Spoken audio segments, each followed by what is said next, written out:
दोस्तों, आज हम बात करेंगे एक मिस्ट्री थ्रिलर फिल्म के बारे में जिसे दर्शकों ने तो पसंद किया पर क्रिटिक्स ने ज़्यादा नहीं सराहा और आज भी कभी कभी इसके बारे में चर्चा होती रहती है। मैं बात कर रहा हूं 2004 में आई फिल्म द विलेज के बारे में। इसे डायरेक्ट किया है एम नाइट श्यामलन ने और इसमें मेन लीड्स निभाए हैं Joaquin Phoenix, Adrien Brody, Bryce Dallas Howard, William Hurt, Sigourney Weaver और ब्रेंडन ग्लीसन ने। पहले मैं आपको इसकी पूरी कहानी समझाऊंगा, फिर इसे देखने के बाद जहन में आने वाले सवालों का जवाब ढूंढने की कोशिश करेंगे, फिर इसमें जुड़े रंगों की महत्वता को जानेंगे, उसके बाद इसकी थीम्स के बारे में बात करेंगे और आखिर में इसका मतलब समझने की कोशिश करेंगे। ये सब जानने के लिए इस वीडियो को एंड तक देखिएगा। मेरी हमेशा कोशिश रहती है कि मैं आपको फॉरेन सिनेमा की उन मूवीज के बारे में जानकारी दूं जो शायद ही आपको कहीं और मिले। इसलिए ऐसी ही और दिलचस्प मूवीज के बारे में जानने के लिए इस चैनल को सब्सक्राइब करके बेल आइकन को जरूर दबा दीजिए। तो चलिए वीडियो शुरू करते हैं। हेलो दोस्तों, मेरा नाम है अमन और आप देख रहे हैं सिनेमैटिक ज्ञान। Let's get started.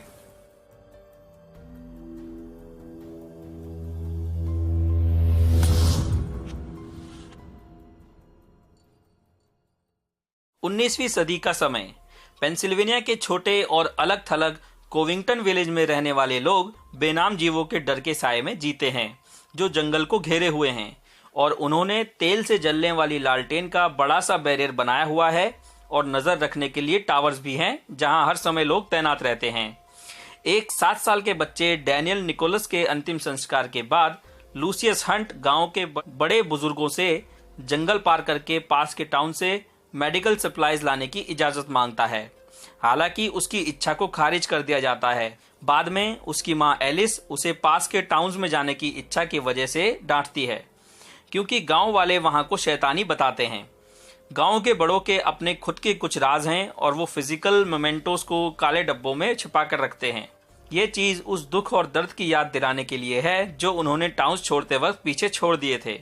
लूसियस के जंगल में जोखिम भरे छोटे से सफर के बाद क्रीचर्स गांव वालों के दरवाजों पर खून लगाकर चेतावनी देते हैं।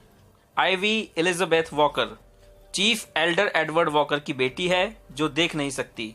वो लूसियस को बताती है कि वो उसे पसंद करती है और वो भी ऐसा ही करता है। उनकी शादी तय कर दी जाती है। पर नोवा पर्सी एक लड़का है जिसमें विकासात्मक और सीखने की यानी डेवलपमेंटल और लर्निंग डिसेबिलिटी है। वो लूसियस पर चाकू से हमला करता है क्योंकि वो खुद आइवी से प्यार करता है। जब तक नोवा के भविष्य का फैसला नहीं कर दिया जाता तब तक उसे एक कमरे में बंद कर दिया जाता है। दूसरे बुजुर्गों की इच्छा के खिलाफ जाकर एडवर्ड आइवी को जंगल में जाने और लूसियस के लिए मेडिसिन लाने के लिए मान जाता है। उसके निकलने से पहले एडवर्ड आइवी को समझाता है कि जंगल में जो क्रीचर्स हैं वो दरअसल उन्हीं के समुदाय के लोग हैं जो कॉस्ट्यूम पहने होते हैं और उन्होंने ही ये दानव की कहानियां लोकप्रिय की हैं ताकि लोग डर जाएं और कोविंगटन से जाने की कोशिश ना करें। वो ये भी बताता है कि वो कॉस्ट्यूम्स असली क्रीचर्स जो कभी जंगल में रहा करते थे उन्हीं के आधार पर बनाई गई हैं। आइवी और 2 यंग आदमियों को जंगल में भेज दिया जाता है पर दोनों लगभग तुरंत ही आइवी को छोड़ देते हैं क्योंकि वो मानते हैं कि क्रीचर्स उन्हें मार देंगे और तरस खा के आइवी को छोड़ देंगे। जंगल में सफर करने के दौरान एक क्रीचर अचानक आइवी पर हमला कर देता है। वो उसे चकमा देके गड्ढे में गिरा देती है। हालांकि क्रीचर असल में नोवा होता है जिसने वही कॉस्ट्यूम पहनी हुई है जो उसे उस कमरे के फर्श के नीचे से मिली थी जहां उसे लूसियस को चाकू मारने के बाद बंद कर दिया गया था। आइवी आखिरकार जंगल के छोर तक पहुंच जाती है जहां उसे एक ऊंची बेलों से ढकी दीवार मिलती है।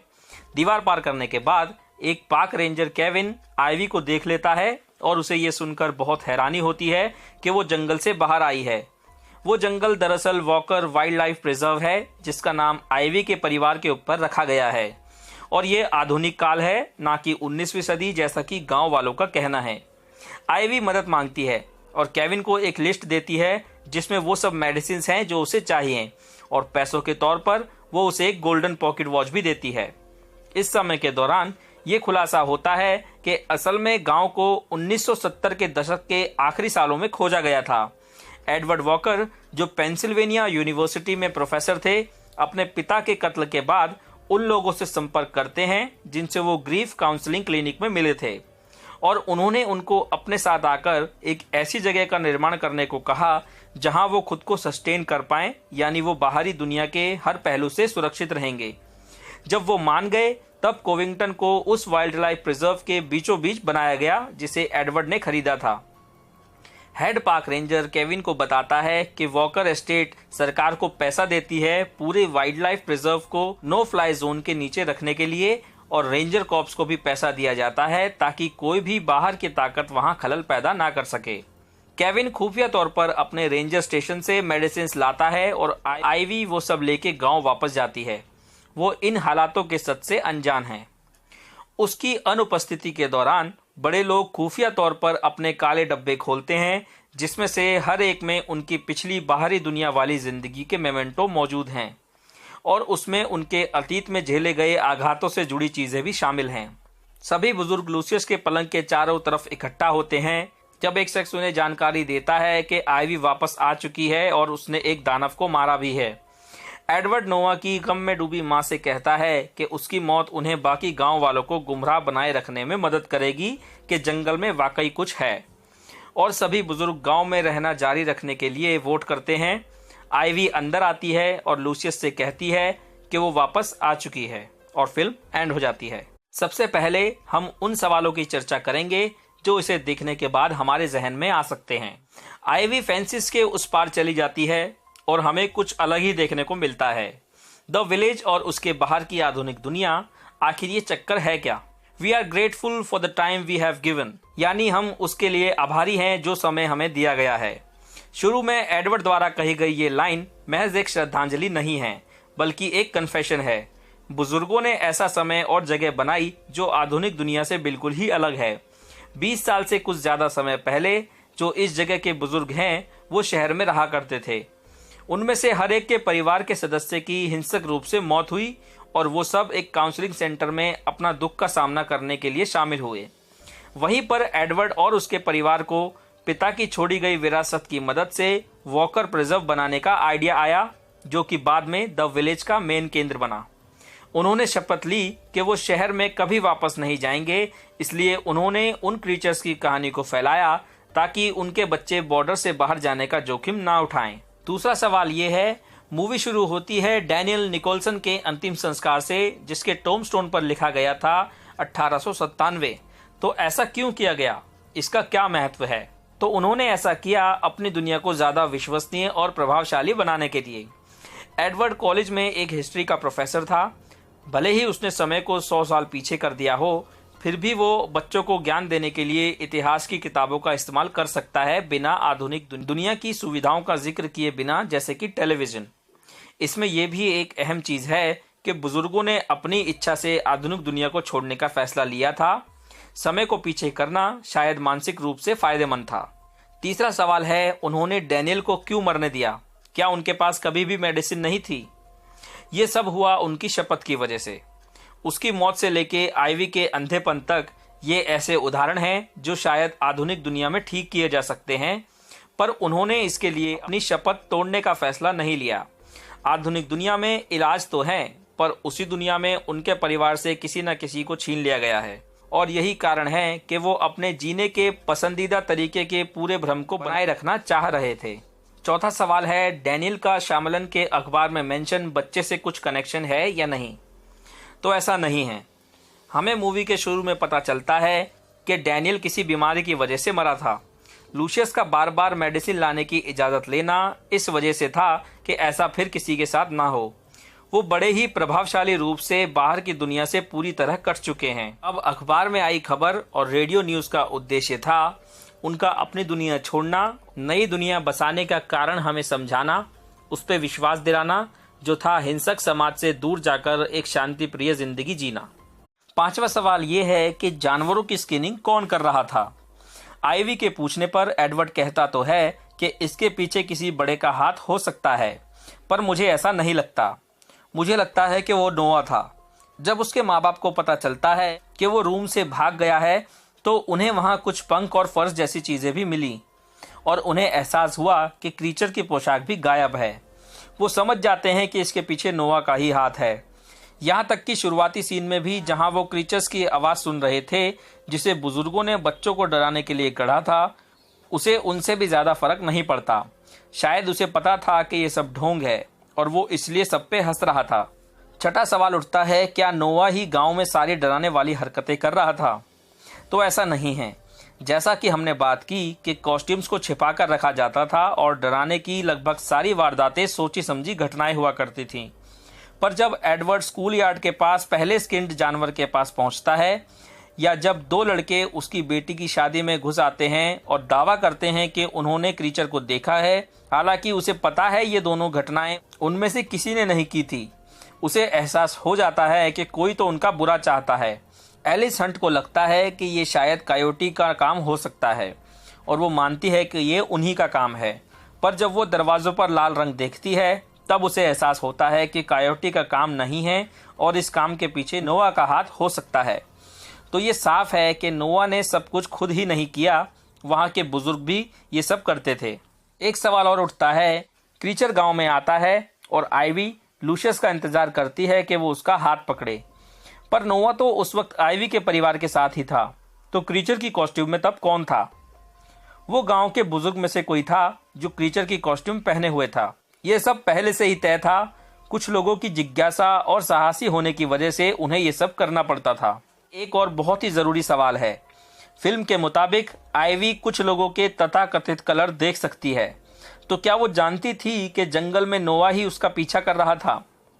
इस सवाल का जवाब साफ नहीं दिया गया है, पर फिर भी इसका अंदाज़ा लगाया जा सकता है। आइवी जानती थी कि क्रीचर्स असली नहीं थे, क्योंकि उसके पिता ने उसे ये बता दिया था। हालांकि उसे ये भी पता चला था कि क्रीचर्स असली कहानी या मिथ्स पर आधारित थे, इसलिए वो जंगल में नोवा के आने के बाद बहुत ज़्यादा डर गई थी। जहाँ तक ये सवाल है कि उसे नोवा के बारे में पता था या नहीं, तो आइवी ने शुरुआत में एक सीन में कहा था कि वो हमेशा लोगों में कलर नहीं देख सकती, तो मुझे नहीं लगता कि उसको पता था कि नोवा उसका पीछा कर रहा है। हमें ये तो पता चल गया कि क्रीचर्स बुजुर्ग और नोवा थे, पर वो क्रीचर की आवाज़ कैसे निकालते थे? एडवर्ड ने आइवी को बताया था कि वो आवाज़ें भी उन्हीं की बनाई हुई थी, पर यह साफ नहीं किया गया कि वो ये कैसे करते थे। हाँ, मगर दर्शकों को इसका यकीन दिलाने के लिए उन आवाज़ों का होना बहुत ज़रूरी था, पर श्यामलन ने इस पर ज़्यादा तवज्जो नहीं दी है। अब आते हैं इसके 10वें सवाल पर। सभी लोगों में से आइवी को ही क्यों चुना गया? क्योंकि वो देख नहीं सकती थी इसलिए? दरअसल उसका अंधा होना ही उसे एक लौता इंसान बना देता है जो ये काम कर सकती है। बुजुर्ग अपनी शपथ की वजह से जा नहीं सकते थे, इसलिए कोई अंधा इंसान ही बिना इस भ्रम का खुलासा किए लूशियस के लिए मेडिसिन ला सकता था। इसीलिए इस काम के लिए आइवी से बेहतर कोई हो ही नहीं सकता था। अब आते हैं 11वें सवाल पर कि क्या लूशियस एंड में बच जाता है? तो इसका जवाब है शायद हाँ, क्योंकि एक तरह से देखें तो ये फिल्म का केंद्र है। ये बात कही गई थी कि उसके घाव भर चुके हैं, पर इन्फेक्शन उसे मार देगा। तो जो मेडिसिन आइवी लेकर आई वो इसी का उपचार था, और ये मानने में कोई हर्ज नहीं है कि वो दोनों उसके ठीक होते ही शादी करेंगे और यंग लोगों में से वो पहले होंगे जो अपने बच्चों के जरिए ये रीत आगे बढ़ाकर बुजुर्गों की जगह लेंगे। एक और इसमें अजीब सवाल उठता है कि आइवी के पास जो मैजिक रॉक्स हैं उनका क्या मतलब है? ये एडवर्ड या आइवी में से किसी का आइडिया था और ये एक तरीका था जिससे उसे छोड़ने जाने वालों को डर ना लगे। पर जैसे ही आइवी को यह एहसास हुआ कि ये काम नहीं करने वाला, क्योंकि वो दोनों ही वहां से भाग गए थे, उसने उन्हें फेंक दिया। और वो क्रीचर्स का सच तो जानती ही थी। तो इतने सारे सवालों के बाद अब मैं आपको फिल्म से जुड़े एक छोटे से विवाद के बारे में बताता हूँ। साइमन एंड शस्टर ये 1995 में मार्गरेट पीटरसन हैडिक्स द्वारा लिखी गई young adult book running out of time के प्रकाशक थे। इन्होंने ये दावा किया कि फिल्म की कहानी बुक से काफ़ी मिलती जुलती है। बुक में भी एक गांव का जिक्र था जिसमें रहने वाले खुफिया तौर पर 1830 में रहने को मजबूर थे, जबकि असल में समय 1996 का था। इसमें और भी कई समानताएं थीं। जैसा कि मैंने बताया, दोनों में ही गांव का जिक्र है, दोनों में ही एक यंग लड़की मेडिकल सप्लाईज ढूंढने निकलती है और दोनों में ही बुजुर्ग बच्चों से गांव का सच छुपाने की कोशिश में रहते हैं। नॉवेल में सच ये है कि विलेज एक टूरिस्ट अट्रैक्शन है और फिल्म में बड़ों ने बाहर की दुनिया से अलग होने के लिए गांव का यूज़ किया। हालांकि इतनी सारी समानताएं इसमें हमें नज़र आती हैं, फिर भी ताज्जुब की बात यह थी कि इनके खिलाफ कोई भी केस फाइल नहीं किया गया था। अब बात करते हैं एक दिलचस्प विषय के बारे में, जो है इसमें दिखाए गए रंगों का महत्व, जिसे फिल्म में द बैड कलर और द सेफ कलर का नाम दिया गया है। एम नाइट श्यामलन की फिल्म में लाल और पीला रंग एक प्रतीकात्मक यानी सिंबॉलिक मीनिंग रखता है।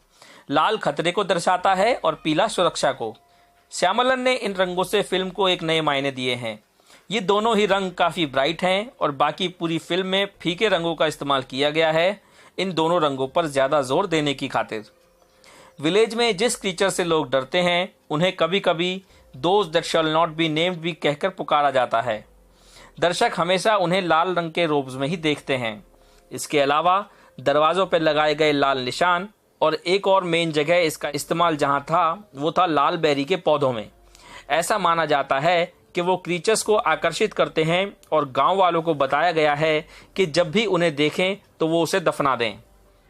पूरी फिल्म के दौरान लाल रंग का कभी नाम नहीं लिया गया है। गांव वाले उसे हमेशा द बैड कलर कहा करते थे पर उसकी पहचान नहीं बताते थे। इसी तरह श्यामलन ने लाल रंग को खतरे और बुरी चीज़ों का सिंबल बना दिया। वहीं दूसरी तरफ श्यामलन ने पीले रंग को बिल्कुल विपरीत रूप में इस्तेमाल किया है, जो सुरक्षा का प्रतीक है। जो लोग टावर से जंगल की ओर नज़र रखते हैं वो भी पीले रंग के रोब्स पहनते हैं। हमें पीले झंडे भी देखने को मिलते हैं जो गांव को सुरक्षित महसूस करवाते हैं। जब आइवी और उसके दो साथी जंगल की ओर बढ़ते हैं तो उन्होंने भी पीले रंग के ही रोब्स पहने होते हैं। इसे द सेफ कलर कहा जाता है। श्यामलन ने रंगों का इस्तेमाल किया और उनके जरिए फिल्म का अपना एक मतलब बनाया।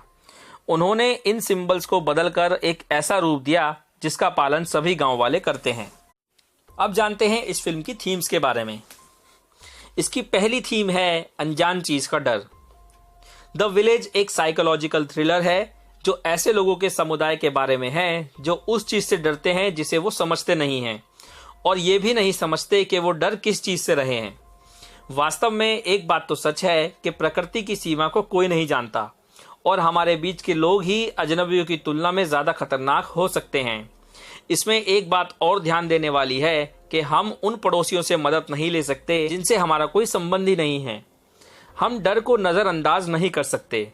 हम रोज़ डर के साथ जीते हैं, फिर चाहे वो जंगल के क्रीचर हो या हमारे आधुनिक समाज के। हमारे समाज में भी जब बच्चे स्कूल के लिए निकलते हैं तो उनकी सुरक्षा भी अनिश्चितता के घेरे में ही रहती है, क्योंकि डर हमेशा हमारे आसपास ही रहता है। जैसा कि हम न्यूज़ में देखते रहते हैं, बच्चों की किडनैपिंग के बारे में, लड़ाइयों के बारे में या आतंकवाद के बारे में। हम डर के समय में अपने समुदाय की समझबूझ को बनाए रखने के लिए क्या करते हैं? द विलेज में लोग इकट्ठा होते हैं और अपने समुदाय को सुरक्षित रखने और खुद को उनके डर से बचाने के लिए काफ़ी बड़े काम करते हैं, बड़े फैसले लेते हैं। श्यामलन कहते हैं हमारी दुनिया में वो अक्सर खुद से पूछते हैं कि वो अपने बच्चों को बचाने के लिए किस हद तक जा सकते हैं। क्या वो ऐसी ही अनजान जगह रहना शुरू कर देंगे जैसे द विलेज के लोग करते हैं? हम ऐसा चाहेंगे, पर हम में से कितने लोग ऐसा सोचेंगे? हम अपने हालातों को बेहतर बनाने के लिए क्या बलिदान कर रहे हैं? श्यामलन ने इस बात को साबित करने के लिए इस फिल्म का बेहतरीन इस्तेमाल किया है कि अगर आप आउट ऑफ द बॉक्स नहीं सोचते हैं तो आप हमेशा के लिए उसी बॉक्स में रह जाएंगे जिसे लगातार आपकी अज्ञानता और डर चलाते हैं। ये सच है कि डर एक जेल है, पर आपको एक कैदी होने की ज़रूरत नहीं है। तीसरी थीम है मासूमियत को संभाल कर रखना बहुत ज़रूरी है। प्रोफेसर भी उन्हीं लोगों में से एक है। प्रोफेसर और बाकी लोगों ने अपने लिए एक अलग ही सभ्यता बना ली और उसके अंदर किसी बाहर के व्यक्ति को आने की सख्त मनाही है।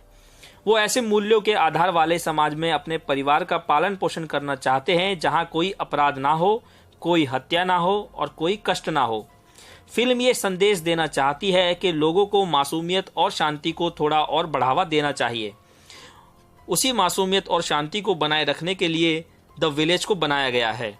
और जैसा कि हम जानते ही हैं, उन लोगों ने असली दुनिया के आघातों से बचने के लिए इसे बनाया। इसका खराब और नेगेटिव पक्ष ये है कि लोग बिना वजह ही खराब सेहत से पीड़ित हैं, क्योंकि ऐसी ज़िंदगी जीना वाकई एक बहुत ही मुश्किल काम है। इस फिल्म को मासूमियत के दौर के रूपक या मेटाफोर के रूप में भी देखा जा सकता है, जहां अज्ञात और अनजान चीज़ का डर ज़्यादा वास्तविक है। वहां कोई रेडियो, टीवी, कार या बाहरी दुनिया का खत कुछ भी नहीं था जो उनका ध्यान भटका सके या उनके मन में जिज्ञासा पैदा कर सके, जिससे मासूमियत खत्म हो सकती थी। पूरी फिल्म देखने के बाद हमें बहुत सारी अलग अलग चीज़ों में टकराव देखने को मिलते हैं जो इसे खास और प्रभावशाली बनाते हैं। जैसे इंसान के खिलाफ इंसान, जो हम नोआ के ल्यूशियस से लिए गए बदले के रूप में देख सकते हैं। इसमें बुजुर्ग लोगों को भी गिना जा सकता है, क्योंकि लोगों को डराने वाले तो वही थे। फिर इंसान का टकराव प्रकृति से भी देखते हैं, जैसे आइवी का जंगल पार करते वक्त कठिनाइयों का सामना करना। उसके बाद हमें इंसान और समाज के बीच भी टकराव देखने को मिलता है, बुजुर्ग द्वारा बनाई गई टाउन्स की धारणा के जरिए। और आखिर में हम इंसान का खुद से टकराव देखते हैं, बड़े लोगों और उनके डर, गांव की मासूमियत और शांति का भ्रम जारी रखने के फैसले के जरिए। तो कुल मिला के यही कहा जा सकता है कि ये फिल्म काफ़ी एंटरटेनिंग है। बहुत से क्रिटिक्स को इसकी एंडिंग पसंद नहीं आई, पर मुझे नहीं लगता कि जितनी आलोचना की गई थी ये उतनी बुरी है। इट्स अ डिसेंट फिल्म जो एक बार तो देखी जा सकती है।